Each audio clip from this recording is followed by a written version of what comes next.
വിമ്മി നിന്നു.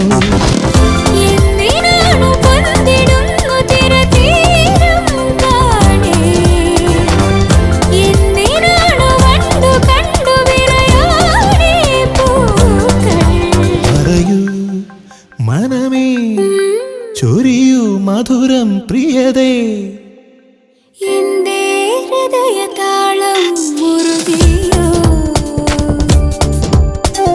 എന്റെ കണ്ണിലിളമീൻ തുള്ളിയോ.